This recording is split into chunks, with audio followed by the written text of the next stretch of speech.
What's going on, guys? Coaster here with your final talks on the Raiders. State of the Oakland Raiders address. If you've watched me in previous years, you know I'd make this every year at the end of the season.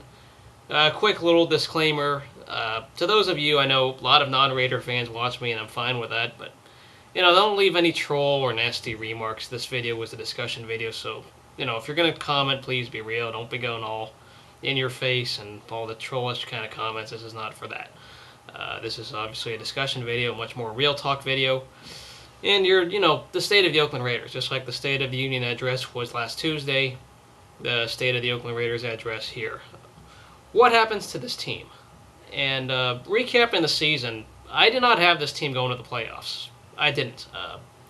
My prediction was 9-7. I thought the Chargers would win the division. Thought the Chiefs and Raiders would be kind of competitive in between. And then I expected the Broncos to be in the cellar. Obviously, we know that didn't happen. One game short, and it hurts. I didn't think we'd come this close and lose. I had us winning more road games than home games. I figured we'd have around a 3-5 record at home. I had us going 6-2 on the road, only losing to Green Bay, and also for some reason I had us losing to I think it was. Gosh, can't even get off the top of my head. But I had us losing to Miami, and I had us losing to Green Bay. Those are the only two road losses I had us losing. You figure out the rest. Figure it out. Go ahead. But yeah, the Raiders let you down. Major letdown going into the season. You start off, you have a nice quarterback, and everything's healthy. McFadden looks like a weapon. It was looking great out there, but suddenly Jason Campbell gets hurt. The death of Al Davis happens, and then McFadden gets hurt. That just completely changed the complexion of the year. All three of those things hurt in their own simple ways because of how the team had to change and change its motives. In hindsight, it's easy to look back and say we should have never made the Palmer trade because we gave up so much. Right now, it's really looking back to haunt us. I'm really annoyed, nevertheless, that we chose to go all or nothing in that trade. And all or nothing, it didn't pan out. As much as Hugh Jackson tried to talk a good game, talk about confidence in his players, that all or nothing stuff only worked a few times. It only worked against the Chicago Bears, where he went on the third down and went for the long ball. And then it only worked also, of course, it only worked on a few big plays here and there, but this team barely won. You can make the argument, yeah, the Raiders were 2 or 3 plays away from being 10-6 or 11-5. But at the same time, you can make the argument the Raiders were 1 or 2 plays away from being 1-15. The 8-8 season before, at least there was dominance. There were games we knew we won. There was no question. This season, I've been more mad at some of these wins than happy. And I know some of you probably have realized that in some of these videos. I've been more frustrated. That Browns win, how the team chose to go for it on 4th down the way he did. Hugh Jackson got to his head there. There was that game against Minnesota. That game should have never been as close as it was. All these games should have not been as close as they were, and there were no excuses. The Raiders couldn't finish a game. It's pretty simple. They could not finish a 4th quarter, and I don't know how they won. This team, as I said, they were 1 or 2 plays away from being 1-15. Very close, and even they could have lost to the Jets. That one game they won by more than 7 points. If Janikowski doesn't make that field goal, the touchdown goes the other way, who knows? Who knows what could have happened? 1 or 2 plays away from losing. It's hard. I'll briefly recap the positions and what I saw and what I liked. Palmer, people are going to point out his interceptions, but in the second half, he did his job. All right, you can't deny that. So Palmer, I'm not too mad about. I'm mad about how much I gave up for him, but other than that, not too bad. Running backs, Michael Bush, probably one of the few valuable free agents we got left. You wonder if we're going to re-sign him or not. If some team is going to splurge, I don't think it's worth it. McFadden, it sucks he got hurt. I still haven't seen the play where he got hurt. If someone links that or lets me know. I've never seen the actual play. I saw it when I was at the game, but I didn't know he was out on one of those 2 rushes that he made against the Chiefs. I didn't get it. Wide receivers, they've shown some nice positives, still pretty young.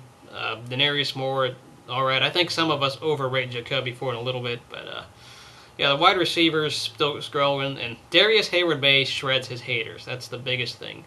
Tight ends was mostly blocking. Kevin Boss had a few nice catches in between, but he was hurt at times. The offensive line did good in the first half, but once Samson Sattelli was forced to come in, the run blocking sucked for Michael Bush later in the second half. It was horrible. The depth. Some of those veterans like Cooper Carlisle got to go. I'd like to see them gone. The youth, Jared Veldier, Stefan Wisniewski are positive, but didn't like what I saw from the rest of the line. As I said, sometimes they collapsed and it hurt. Defensively, disappointment all around. All around disappointment. Even if Nnamdi Asamoah was there, this team would have lost the games just as much because all teams had to do was throw the other side of Asamoah. I thought we'd have a much better balanced tandem. Sure, it didn't happen. The last time the defense had a good game was that Chiefs one. That was the only time they had an okay game was when I think they allowed 14 points in that 28-0 loss. Remember, 2 of those touchdowns came from pick sixes. So 14 points on defense. That was the last time they were respectable. Other than that, couldn't stop the run. Could not stop the pass. Could not stop in the fourth quarter or even the second half. Disgusting. The front seven, disappointing. Specifically the defensive line. The first half they looked good, but once that Chiefs game hit, after that, boom, they started sucking. Matt Shaughnessy, is a loss, but there's still no excuses. Lamar Houston. Sometimes even you wonder Richard Seymour if he deserved his Pro Bowl berth or not. I didn't think he did, to be honest. Just those 2 blocks of field goals probably did it in, but he didn't do as much as I was hoping for him and Tommy Kelly. I didn't see as much in the second half. The whole defensive line disappointed me, just big time. The linebackers, Cameron Wembley only had one game against the Chargers. That's all he had. And Rolando McClain, off the field, obviously he's been a hassle and pissing me off with that picture. Just disgusting. In coverage, he had no business being in coverage. That's kind of coaching there, but he couldn't even stop the run. I didn't see much containment from him. He was the one missing tackles or blowing in assignments. And there goes a 40-yard dash one way, and there's a touchdown. There's no excuses for that. And then the secondary, all throughout the second half, was giving up the big plays left and right. There was no excuses for that. Stanford Route was being too aggressive, committing penalties. Tyvon Branch was probably the one positive in our secondary, but Lito Shepard looked good early, but past his prime later. It was pretty obvious getting exposed. Michael Mitchell, disappointing. Chris Johnson, disappointing. It goes down the line. Everyone was disappointing, giving up passes. The team couldn't play zone. There was no execution of zone. Like in a video game, I never play zone because I get pissed off at certain routes, but I didn't think it would work the way it is on the Raiders defense because they were giving up plays left and right, and that 99-yard drive against the Chargers just simplifies how horrific our defense was in the fourth quarter. It's just disturbing. The 2 positives on special teams were, of course, Shane Leckler, Janikowski.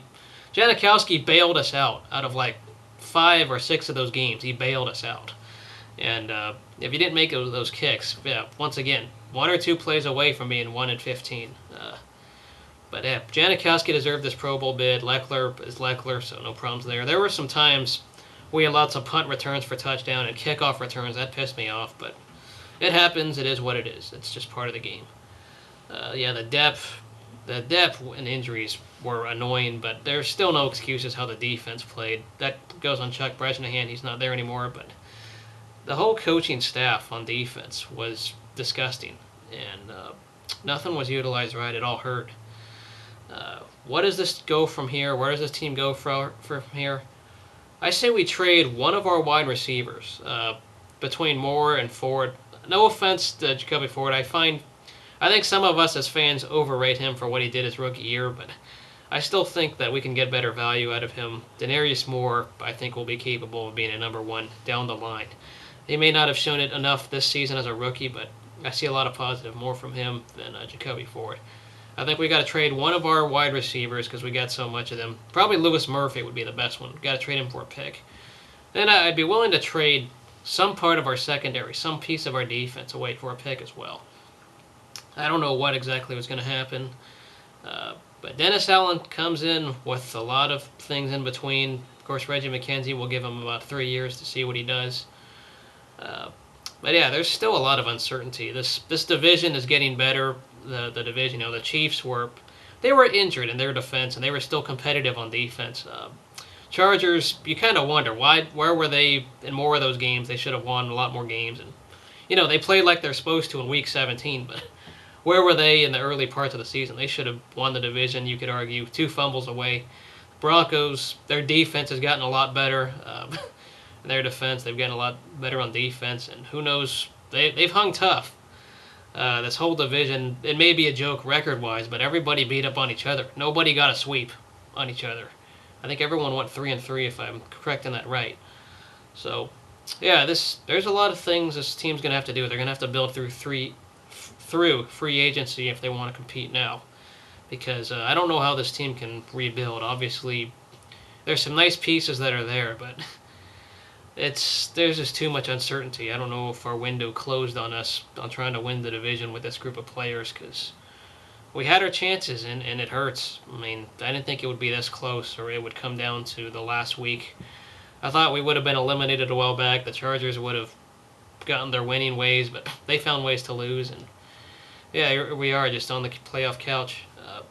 Let me know what you guys think of this season, and give us season in review, and of course, give me some talks on what you think should be done with this team, because there's too much uncertainty right now. I got to take a rest from just covering the Raiders, because, I'm not going to be making a video if we somehow re-sign a guy or trade someone or don't re-sign someone, or if a coach assistant is hired. I'm not going to do that until the draft. That will be the next time I talk about the Oakland Raiders, is during the draft. And, there's just still too much uncertainty. I'm not sure what to say about it. The thing that really sucks is still how it's almost like this team has to clean house. It feels that way because of the new GM wanting his own people. I say we keep Al Saunders as our offensive coordinator, but defensive coordinator, we'll just wait and see what happens. Saunders should be running the offense as he did last year with Hugh Jackson. Speaking lightly with Hugh Jackson, really thinking more about it, the thing that costed him his job was that Detroit game. He didn't go for 2 when he got the touchdown.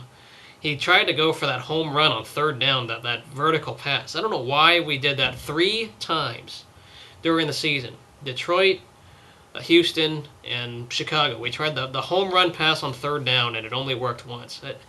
There is no excuses for that. I am very disturbed by the way that ended and how the defense played.